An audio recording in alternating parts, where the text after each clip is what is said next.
Hello students, today we will do the first chapter of your English textbook, that is 3 questions. Okay, and it is written by Leo Tolstoy. Alright, so your story begins from here.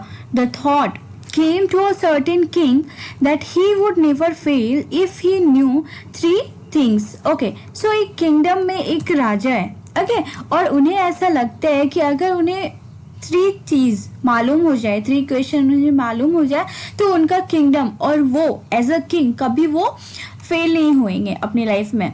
These 3 things were, तो क्या थी वो 3 चीजें?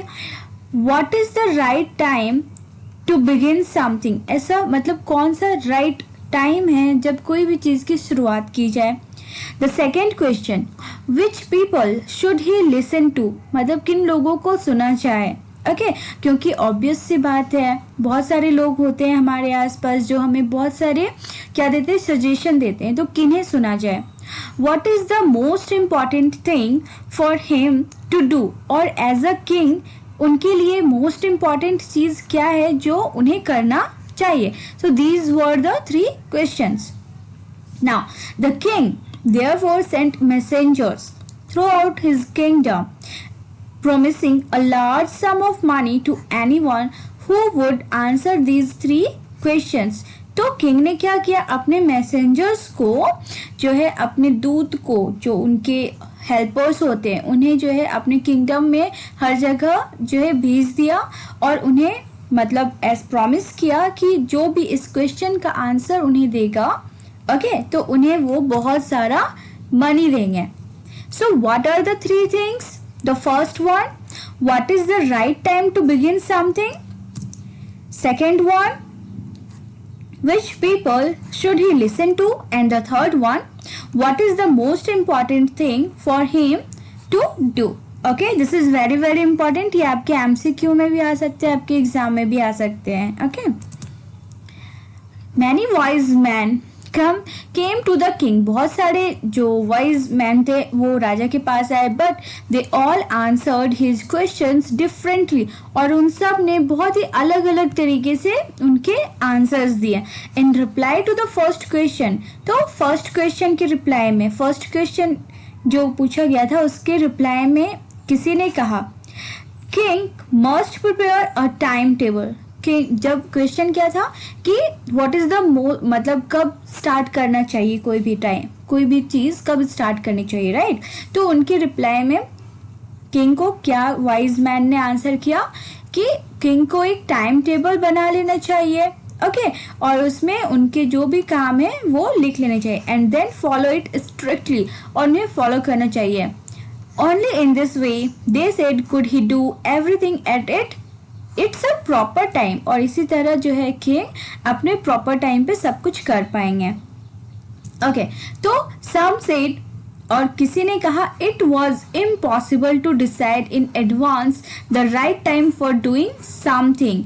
तो किसी ने कहा कि नहीं, इट इज इम्पॉसिबल, ये बहुत ही इम्पॉसिबल है कि एडवांस में ये डिसाइड कर लेना कि किसी भी काम को करने का राइट टाइम क्या है. अंडरस्टूड? ओके तो किसी ने क्या कहा था कि किंग को टाइम टेबल बना लेना चाहिए और इसे स्ट्रिक्टली फॉलो करना चाहिए, और किसी ने क्या कहा कि it is impossible. Okay now the king should not notice all that was going on, avoid foolish pleasures and always do what ever seemed necessary at that time. Okay तो किसी ने बोला कि किंग को जो है जितने भी फुलिश प्लेजर हैं उनके, foolish pleasure in the sense अपने सेंस में अगर आप लोग देख, जैसे कि पार्टी वार्टी करना है ना, इस टाइप की चीज़ें करना, तो किंग को ये फुलिश प्लेजर ये सारी चीज़ें छोड़ देनी चाहिए, एंड ऑलवेज डू, और हमेशा ऐसे काम करना चाहिए that is very very important and necessary at that time, उस पर्टिकुलर टाइम पे जो इम्पॉर्टेंट है. Yet others said that the king needed a council of wise men who would help him act at the proper time. तो किसी ने बोला king को क्या करना चाहिए, काउंसिल ऑफ वाइज मैन का मतलब क्या होता है, ग्रुप ऑफ वाइज पीपल, जिनसे कोई भी अगर मतलब कि उन्हें सलाह मांगनी हो, कुछ डिस्कस करना हो किंग को, तो वो उस वाइज मैन से, जहाँ पर बहुत सारे इंटेलिजेंट लोग बैठे रहेंगे, उनसे वो डिस्कस करेंगे कि हाँ कौन सा राइट टाइम है कोई भी चीज़ करने का, मतलब हर चीज़ उनसे हेल्प लेकर के ही किंग वो काम करे, किसी का ऐसा कहना था. Okay, the king needed a council of wise man who would help him act at the proper time. This was because one man would find it impossible. Why? क्यों ऐसा लोग कह रहे थे? क्योंकि उनका ऐसा कहना था कि कोई एक पर्सन के लिए हर चीज डिसाइड कर पाना बहुत ही मतलब इम्पॉसिबल का काम है. Okay, so this was because one man would find it impossible to decide correctly without help from others. The right time for every action. तो बिना किसी के हेल्प के कोई भी इंसान अकेले हर चीज correctly at the right time नहीं कर सकता है, इसीलिए. But then others said that there were some things which could be urgent. तो कुछ लोगों का कहना हुआ कि बहुत सारे काम किंग के पास ऐसे आते हैं जो बहुत ही अर्जेंट हो सकते हैं. अर्जेंट मीन्स इतना टाइम नहीं रहता है कि हाँ आप मतलब काउंसिल को बताओ, फिर वो लोग सारे लोग डिस्कस करेंगे, उसके बाद एक सॉल्यूशन देंगे, मतलब इतना टाइम नहीं रहता है. कुछ चीज़ें होती हैं किंग्स के पास जो उन्हें अर्जेंट ऑर्डर करना पड़ता है या करना पड़ता है, right. So these things could not wait for the decision of the council. तो काउंसिल के डिसीजन के लिए वेट नहीं कर सकते, इतना टाइम नहीं होता है.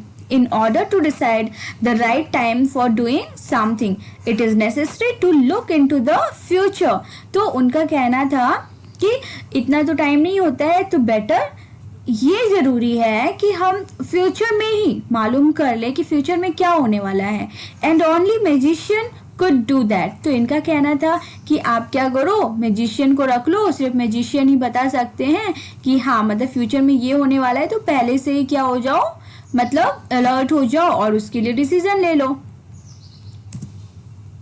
The king therefore would have to go to the magician. तो उन्होंने बोला किसी ने कि किंग को मैजिशियन के पास जाना चाहिए. In their answers to the second question, जो सेकेंड क्वेश्चन के आंसर था, तो उसमें कुछ लोगों ने क्या बोला, some said that the people most necessary to the king were his counsellors. उनको काउंसलर्स होने चाहिए कि वाइज मैन के ग्रुप होने चाहिए और सब लोग डिस्कस करके राजा को हेल्प करे उनको. Okay, so other said the priest, और किसी ने बोला प्रिस्ट होने चाहिए. A few others chose the doctors, किसी ने बोला डॉक्टर्स. डॉक्टर्स क्यों भाई? डॉक्टर्स इन द सेंस देखो, जैसे कि अभी मान लो अभी जो सिचुएशन है ओके कोविड-19 का, तो एट दिस टाइम मुझे या आपको या फिर किसी और टीचर्स को या मैजिशियन को, इन लोगों को आइडिया नहीं होगा कि क्या एक्शन लेना चाहिए, राइट. तो एक डॉक्टर ही बता सकते हैं एट दिस टाइम कि क्या करना चाहिए क्या नहीं करना चाहिए. तो डॉक्टर्स इसलिए लोग सजेस्ट कर रहे थे कि अगर किंगडम में किसी को बीमारी होती है, कोई महामारी ऐसी होती है, तो एट दैट टाइम जो डॉक्टर है वो सजेस्ट करेगा. And yet others said that his soldiers were the most necessary. And कुछ का कहना था कि नहीं आप सोल्जर्स रखो, अगर वॉर होगा, क्योंकि किंग की बात है उस टाइम तो अटैक करना होता था राजा को किसी किंगडम पे, या फिर राजा के किंगडम पे कोई अटैक कर दिया, तो इसके लिए आप क्या करो, सोल्जर्स अपने पास रखो और वो आपको क्या करेंगे, सजेशन करेंगे. To the third question some said science, others chose fighting and yet other religious worship. religious worship मतलब पूजा, मतलब भगवान की आप बहुत सारी पूजा वगैरह करो. तो थर्ड क्वेश्चन के आंसर में लोगों ने क्या कहा, science, fighting and religious worship. As the answers to his questions were so different, तो मतलब उनके इतने सारे लोगों ने अलग अलग टाइप से आंसर दिए, उन सब के आंसर्स बहुत ही डिफरेंट थे. The king was not satisfied and gave no reward. और किंग जो थे वो बिल्कुल भी सेटिस्फाइड नहीं हुए, हैप्पी नहीं हुए, मतलब उन्हें अच्छा नहीं लगा किसी का भी जो भी सजेशन था, इसलिए उन्होंने कोई रिवॉर्ड नहीं दिया, कोई भी मनी किसी को नहीं दिया. Instead he decided to seek the advice of a certain hermit. तो उन्होंने डिसाइड किया कि वो एक हर्मिट है, hermit means you can say सन्यासी टाइप, राइट, जो हर चीज छोड़ करके जंगल में कहीं दूर रहते हो।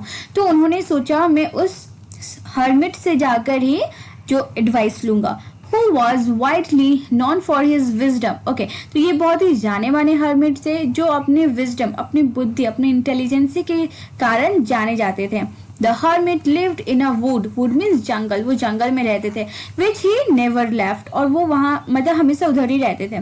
He saw no one but simple people, और वो किसी से नहीं मिलते थे but सिर्फ सिंपल लोगों से ही मिलते थे। ऐसा नहीं कि कोई पॉलिटिशियन या फिर जो किंग्स वगैरह होते थे वो किसी से नहीं मिलते थे। And so the king put on ordinary clothes, इस वजह से किंग ने क्या किया, बहुत ही सिंपल क्लॉथ्स पहन लिए और सिंपल पीपल बन गए। Before he reached the hermit's hut, the king left his horse with his bodyguard and went on alone. Okay, तो वो जो hermit था उसके हट तक पहुंच पाते उससे पहले उन्होंने क्या किया, अपने घोड़े और जो उनके जो बॉडीगार्ड्स थे वो सबको उन्होंने पीछे ही छोड़ दिया, और वो क्योंकि उन्हें सिंपल पर्सन बनकर जाना था उनसे मिलने के लिए, तो वो सबको पीछे ही छोड़ दिए और वो खुद अकेले आ गए इनके घर तक, इनके हट तक। As the king came near the hermit's hut, जैसे ही किंग हर्मिट के झोपड़े तक पहुंचा, this is hut, right? He saw the hermit digging the ground in front of his hut. उन्होंने क्या देखा, ये जो हर्मिट है वो क्या कर रहा है, ग्राउंड में डिगिंग कर रहा है। He greeted the king and continued digging, और उसने जो है जब किंग को देखा उसने ग्रीट किया, greet means like good morning, good afternoon, what ever it is, तो उन्होंने ग्रीट किया और फिर उसके बाद कंटिन्यू डिगिंग करने लगे। The hermit was old and weak, and as he worked, he breathed heavily. Okay, तो hermit जो था वो बहुत ही old person थे और बहुत ही कमजोर थे, और जैसा कि वो digging का काम कर रहे थे, it is quite difficult, right? तो वो जब जब digging कर रहे थे तो breathe heavily means बहुत जोर जोर से वो सांसें ले रहे थे, हाफ नहीं, जैसे बहुत जब आप कमजोर रहते हो और कोई काम करते हो जोर जोर से हाफते हैं ना, बिल्कुल वैसे। So the king went up to the hermit and said, king जो है हर्मिट के पास आया और बोला, I have come to you wise hermit to ask you to answer 3 questions. King ने क्या बोला कि मैं आपके पास आया हूँ wise hermit to ask you, कुछ क्वेश्चंस पूछने के लिए, 3 क्वेश्चन पूछने के लिए। How can I learn to do right thing at the right time. उसने क्वेश्चन पूछने स्टार्ट कर दिया कि मैं कब समझ सकता हूँ कि हाँ मुझे राइट टाइम पे राइट थिंग करना है। Who are the people I need most, और ऐसे कौन से लोग हैं जिन्हें मुझे सबसे आवश्यकता है, जिनकी मुझे सबसे ज़रूरत है। And what affairs are the most important, और मेरे लिए अफेयर्स मीन्स मतलब यहाँ पर आप एज अ थिंग्स ले लो, क्या चीज़ करना मेरे लिए सबसे इम्पॉर्टेंट रहेगा, the most important. The hermit listen to the king but did not speak. Hermit सुनता रहा बट उसने कुछ नहीं बोला। ही वेंट ऑन डिगिंग, वो कंटिन्यू डिगिंग करता रहा। You are tired said the king. King ने देखा हर्मिट को डिगिंग करते हुए कंटिन्यू, तो उसने बोला आप टायर्ड हो गए हो, आप थक गए हो, let me take the spade and work in your place. और स्पेड मीन्स दिस, जिससे डिगिंग कर रहे हैं ना, तो आप मुझे ये स्पेड दे दो और मुझे काम करने दो आपकी जगह पर। हर्मिट ने उसे दे दिया और बोला thanks said the hermit giving the king his spade. उसने उसे अपना स्पेड देते हुए थैंक यू बोला। Then he sat down on the ground, और वो जो हर्मिट है वो ग्राउंड पर बैठ गए। The king went up to the hermit and said, I have come to you wise hermit to ask you to answer 3 questions. उसने king ने फिर से हर्मिट के पास जाकर बोला कि मैं आपके पास आया हूँ 3 क्वेश्चंस पूछने के लिए। How can I learn to do the right thing at the right time, मैं कैसे सही चीजें सही टाइम पे कर सकता हूँ।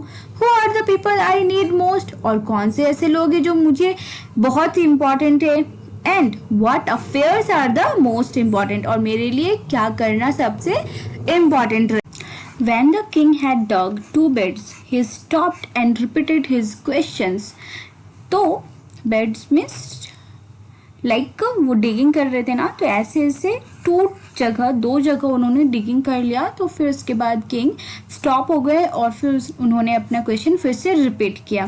The hermit gave no answer.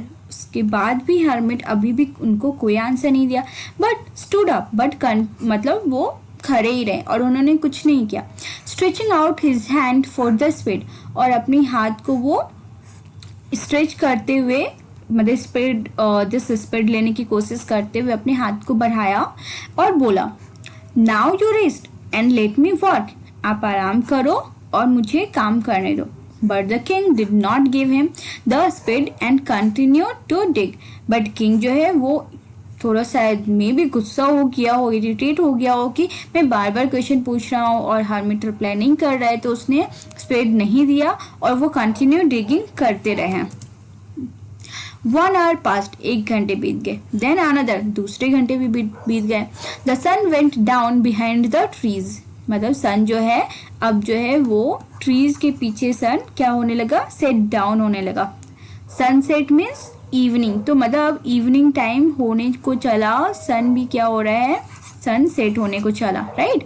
So and at last the king stuck the spade into the ground and said, at last king एकदम परेशान हो गया और उसने जो उसके हाथ में स्पीड था उसे ग्राउंड पे रखते हुए बोला, I came to you wise man for an answer to my question. मैं आपके पास आया हूँ अपने क्वेश्चंस के आंसर के लिए। If you can give me no answer, अगर आप मुझे कोई आंसर नहीं दे सकते हो, tell me so and I will return home, तो मुझे बताओ और मैं अपने घर लौट जाऊंगा। Here comes someone running, said the hermit. Hermit ने क्या बोला, देखो कोई दौड़ता हुआ आ रहा है हमारी ओर। ओके, तो दिस इज योर पार्ट 2 आपके एनसीईआरटी की इंग्लिश के टेक्स्ट बुक में। ये चैप्टर जो है आपके 2 पार्ट में है, पार्ट 1 जो अभी तक हमने पढ़ा and this is your part 2।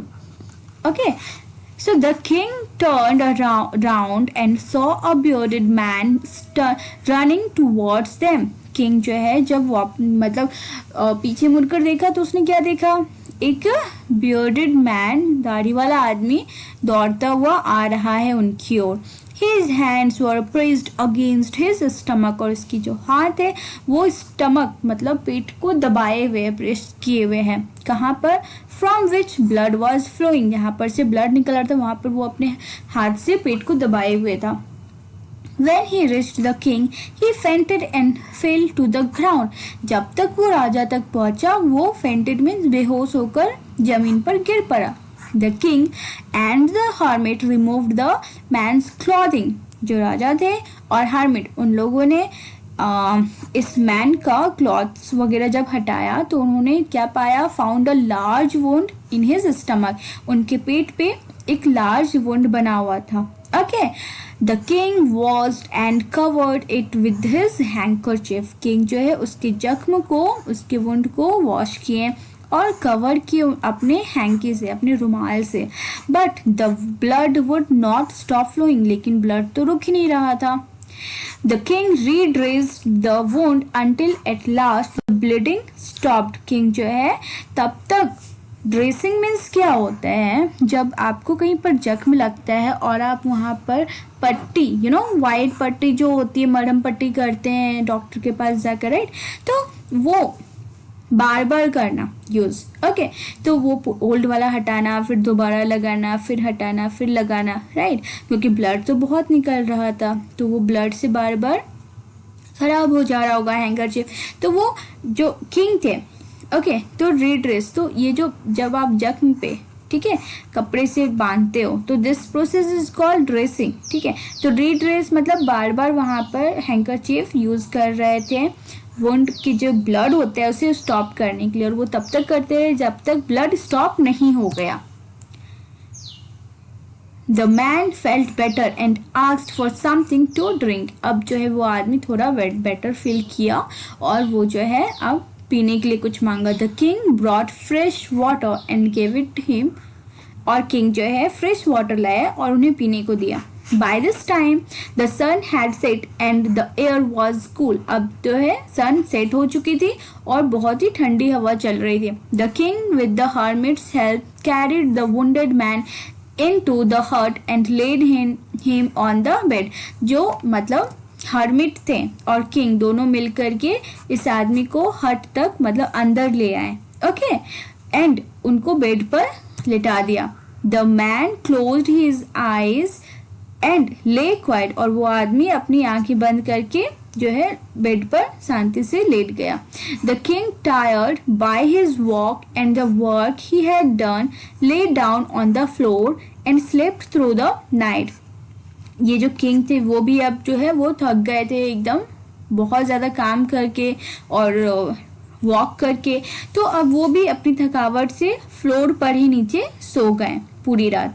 When he awoke, it was several minutes before he could remember where he was or who the strange bearded man lying on the bed was. तो जब वो उठे तो कुछ मिनट्स के लिए एकदम से वो सब भूल गए थे कि ये कौन है ये मैन और मैं कहाँ हूँ. होता है ना वो कि आप जब अननोन जगह पर रहते हो एकदम से उठते हो, लगता है कि हाँ हम कहाँ आ गए. तो किंग को भी ऐसा ही फील हो रहा था. ओके ओके, सो कहाँ तक हमने पढ़ा? lying on the bed was. Forgive me, said the bearded man. तो ये bearded मैन बोल रहा था मुझे माफ कर दो, इन अ वीक वॉइस, बहुत ही कमजोर आवाज में एकदम. When he saw that the king was awake, जब उसने देखा इस इंसान ने कि किंग जग चुका है, उसने उससे माफी मांगी. I do not know you and have nothing to forgive you for. तो किंग ने बोला कि मेरे मतलब मैं नहीं जानता तुम्हें और मैं तुम्हें क्यों माफ करूं, मतलब ऐसा क्या है. Said the king, you do not know me but I know you.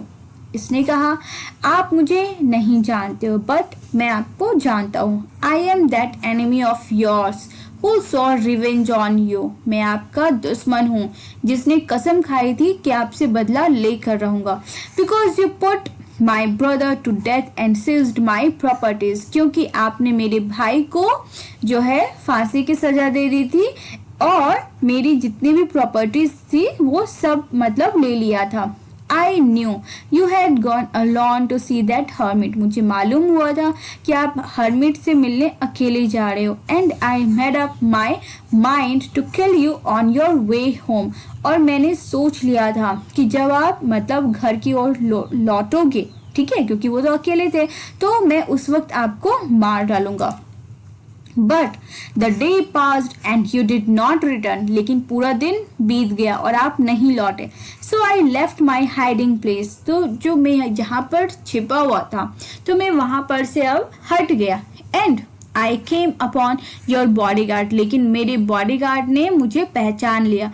Who recognized me and wounded me. और वो मुझे पहचान लिए और उन्होंने मुझे जख्मी कर दिया, मतलब मुझ पर अटैक कर दिया.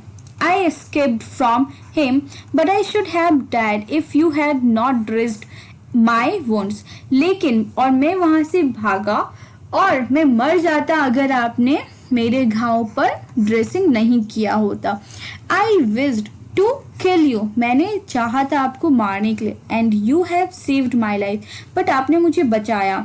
Now if I leave, I will serve you as your most faithful servant and will order my sons to do the same. लेकिन अब जो हूँ, क्योंकि आपने मेरी लाइफ मतलब मुझे बचाया है, इस वजह से मैं आपको मतलब अब आपकी सर्विस करूँगा. ओके, और मैं मतलब आपका फेथफुल सर्वेंट बना रहूँगा और अपने सन को भी बोलूँगा ऐसा ही करने. फॉरगिव मी, मुझे माफ़ कर दें. The king was very happy to have made peace with his enemy so easily and to have won him over as a friend. तो किंग जो था वो बहुत खुश था कि चलो मतलब मेरा एक दुश्मन बहुत ही आसानी से और शांति से जो है अब वो मेरा फ्रेंड बन गया है. मैंने अपने मतलब एनिमी को जो है वन कर लिया, जीत लिया है, अब वो मेरा दोस्त बन गया है.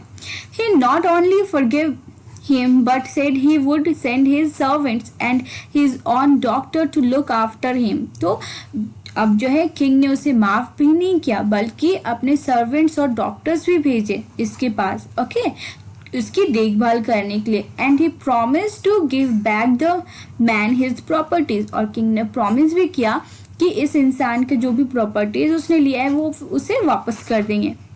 Leaving the wounded man, the king went out of the hut and looked around for the hermit. और वो जो है ऐसा बोलते हुए हट से बाहर निकले और वो हर तरफ किसे ढूंढ रहे थे? हर्मिट को. Before going away he wished once more to get answers to his questions. King अब वहां से जाने से पहले उन्होंने सोचा चलो अब तो ये आंसर तो कर नहीं रहे हैं, चलो अब घर ही चलते हैं वापस. बट जाने से पहले उन्होंने सोचा एक बार फिर से पूछ लेते हैं.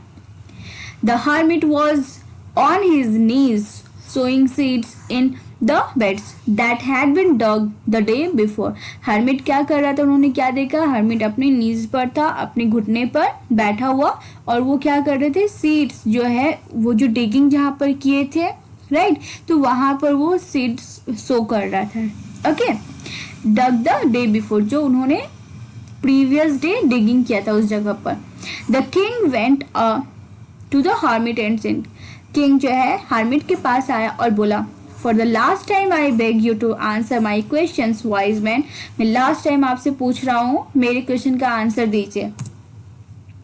You have already been answered. Hermit ने पहली बार कुछ बोला राजा से. क्या बोला? You have already been answered, मतलब तुम्हें आंसर्स ऑलरेडी मिल चुका है. said the hermit, still bending down to the ground and looking up at the king as he stood before him. और वो कंटिन्यू क्या कर रहे थे? सीड सोइंग कर रहे थे, मतलब झुके हुए अपना काम कर रहे थे. और उसने क्या देखा? जो किंग है उनके सामने खड़ा है. Okay, so how have I been answered. King ने कहा, मतलब मुझे कैसे आंसर, मुझे कैसे मिला? What do you mean? Do you not see? Okay, तो इसने कहा, हर्मिट ने कहा, do you not see? Reply to the hermit, if you had not pitied my weakness yesterday. अगर जो है मतलब तुम्हें मेरी वीकनेस पर दया नहीं आती, यस्टरडे मतलब प्रीवियस डे को, and had not dug these beds for me, और मतलब कि तुम्हें दया आया, ठीक है, और तुमने मेरे जगह पर मेरा काम किया डिगिंग करने का. अगर तुम ऐसा नहीं करते, you would have gone away, तुम चले जाते वहां से. Then that man would have attacked you and you would have wished you had stayed with me. तो और वो जो इंसान था जो तुम्हें मारने आया था, तो वो तुम्हें अटैक करता और क्या होता? हो सकता है तुम मर जाते, right? So the most important time was when you were digging the beds. तो most important time क्या था तुम्हारे लिए? जब तुम digging कर रहे थे. And I was the most important man. And to do me good was your most important business. और देखो, तो मोस्ट इम्पॉर्टेंट टाइम क्या था? जब तुम डिगिंग कर रहे थे. मोस्ट इम्पॉर्टेंट पर्सन कौन था उस वक्त तुम्हारे लिए? मैं था. और मोस्ट इम्पॉर्टेंट काम क्या था तुम्हारे लिए? डिगिंग करना, वो काम करना मोस्ट इम्पॉर्टेंट था. Afterwards when the man ran to us, और उसके बाद जब वो इंसान दौड़ा हुआ आया अपने पास, the most important time was when you were caring for him. तो उस वक्त सबसे इम्पॉर्टेंट टाइम क्या था? कि तुमने उसका केयर किया. Because if you had not dressed his wounds he would have died without having made peace with you. तो अगर तुम उसकी केयर नहीं करते, ड्रेसिंग नहीं करते, तो वो मर जाता, right? So he was the most important man. तो उस वक्त सबसे इम्पॉर्टेंट मैन तुम्हारे लिए कौन था? ये wounded man. And what you did for him was your most important business. और उस वक्त जो तुमने किया, उसका केयर किया, ड्रेसिंग किया, तो वो तुम्हारा सबसे मोस्ट इम्पॉर्टेंट काम था उस वक्त का. Remember, there is only one time that is important and that time is now. Hermit ने क्या कहा? सबसे इम्पॉर्टेंट टाइम होता है now. अभी का जो टाइम, प्रेजेंट टाइम जो आपके पास होता है वो सबसे इम्पॉर्टेंट है, और उस वक्त जो आपका जो काम होता है वो सबसे इम्पॉर्टेंट है. Like now you are listening me, now you are reading this chapter, right? तो अभी सबसे इम्पॉर्टेंट पर्सन कौन है? मैं हूँ, योर टीचर. एंड सबसे इम्पॉर्टेंट काम आपके लिए क्या है? इस चैप्टर को अच्छे से समझना और पढ़ना, right? So it is the most important time because it is the only time we have any power to act. The most necessary person is the person you are with at a particular moment, for no one knows what will happen in the future and whether we will meet anyone else.